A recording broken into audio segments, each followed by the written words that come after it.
Марина Костова е еден од најревностните филмски критичари, блиска до опусот и кадрите на познатиот Милчо Манчевски, за кого има напишана и монографија. Костова е долгогодишен новинар, која за себе вели дека е зависна од меракот за добар текст. Денове ја издаде книгата Јазикот е чудна зверка. Со неа разговара нашата Марија Димишкова. Интересна е приказната зад ова ваша нова збирка. Не сте планирале да напишете, но вашите блиски ве убедиле дека целата ваша работа треба да допре до малку поширока публика.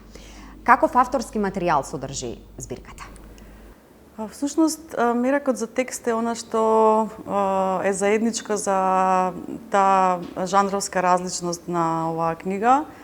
Јас ја нарекувам хибридна збирка, бидејќи има куси лични истории, има рецензии за филм, за медиуми, има есеи, интервјуа, куси записи и кога ја склопив заедно во едно парче, сватив дека баш таа жанровска разновидност треба да симулира некаков вид електронски зид, како кога скролаш надоле, например, на социјална мрежа и гледаш различни работи, и куси текстови, малце подолги текстови, интервјуа, линкови, некои куси записи.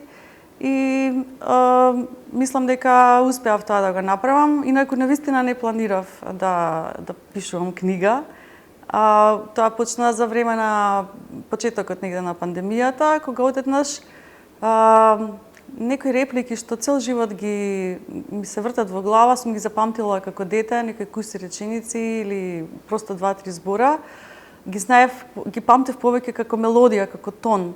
Но одеднашка ми се појавија како зборови и во моментот кога ги чув како зборови, таа музичка, односно звучна слика почна да добива и визуелна слика. Сите тие детали од тие сеќавања ми се вратија, почнав да ги запишувам и да ги објавувам на Facebook.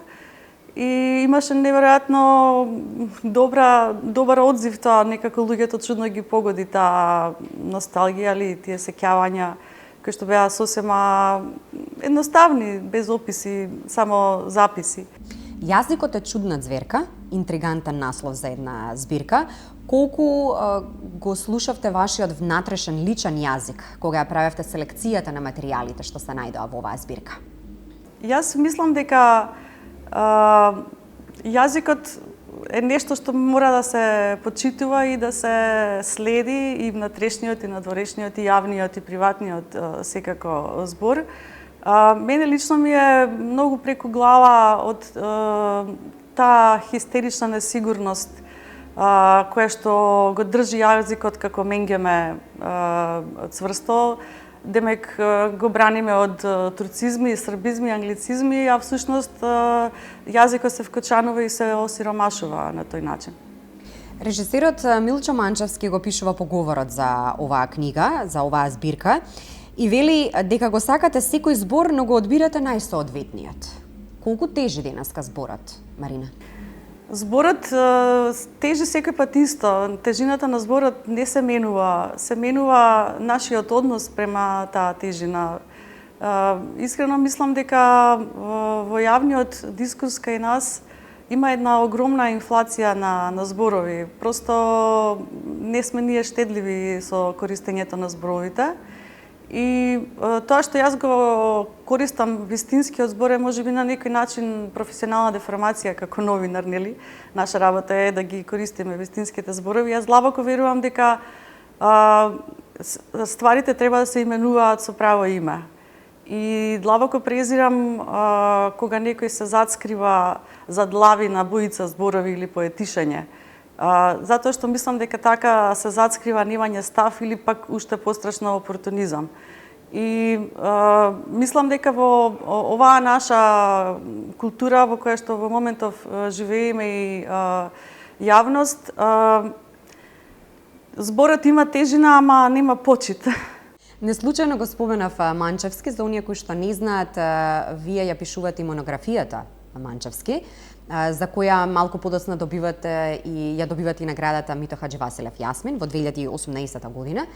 Колку оваа монографија беше едно ваше авторско созревање, да кажеме, имајќи во предвид дека монографиите се едни од најкомплексните творби за пишување? Па, ова книга сега што излезе е некој вид лична моја архива. Работата на монографијата беше еден многу комплексен, долгогодишен, повеќе од 5 години проект кој што го работевме. Бараше многу архивски истражувања, работеше меѓународна екипа од која што ги проследуваше со пишување текстови, односно анализи или есеи за филмовите на Манчевски, за неговата проза и есеи и за неговата перформанс уметност. Имавме дизајнер од Германија, така што де факто се случи да направиме, да го документираме творештвото на еден од за мене најзначајните и филмски, ама и автори воопшто.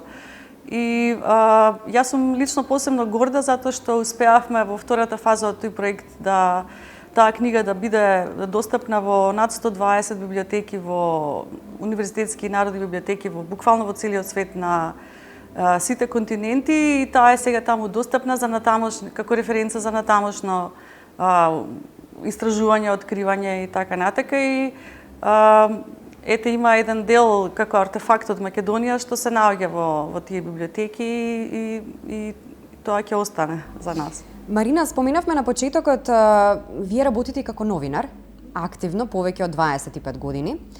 Ако некогаш беше привилегија да се пристапи кон новинарската професија, каква е состојбата, каква е сликата денес? Новинарството денеска е една загрозена ретка ѕверка. За жал ми се чини дека е буквално во опасност професијата. Прво, затоа што имаме 3 децени опаѓање на стандардите, на професионалните стандарди во секоја смисла. Имаме дилетантизирање и инструментализирање на професијата од интереси на посткомунистички газди и политичари. Имаме мрзливо новинарство кое што навистина ја подкопува довербата во новинарството. Тоа е новинарство кое што е базирано на препишување, на непроверка на фактите. Така што за мене тоа е најголемата опасност. Не се лажните вести толку колку што е тоа мрзливо новинарство опасност за професионалниот опстин на оваа професија на новинарството. Колкава е моќта на оние кои што се кријат зад тастатурата денес и постојано? Моќта е огромна. Видовме ако некој што се крие за тастатура, односно платен бот, значи тоа се мислам идеме од најстрашното од пропагандата, од ширење на лажни вести и хистерија, паника. Тоа го видовме прво на председателските избори претходно во Америка, а после за време на пандемијата сите тие антинаучни всушност движења што се појавија се подхранети управо од ботови, од платени ботови, пропагандни ботови.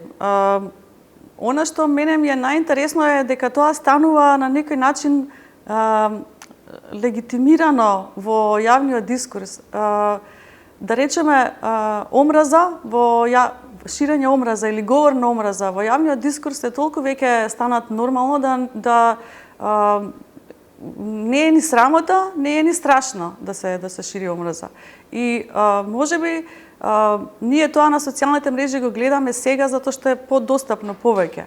Но фактот дека таа хистерија од социјалните мрежи се префрла потоа во мејнстрим медиумите, некритично се презема било каква информација, тоа е она што ја прави вистинската штета, ми се чини, по формирање одговорна и квалификувана јавност на некој начин. Марина, ви благодарам за вечерашниот разговор. Фала и вам.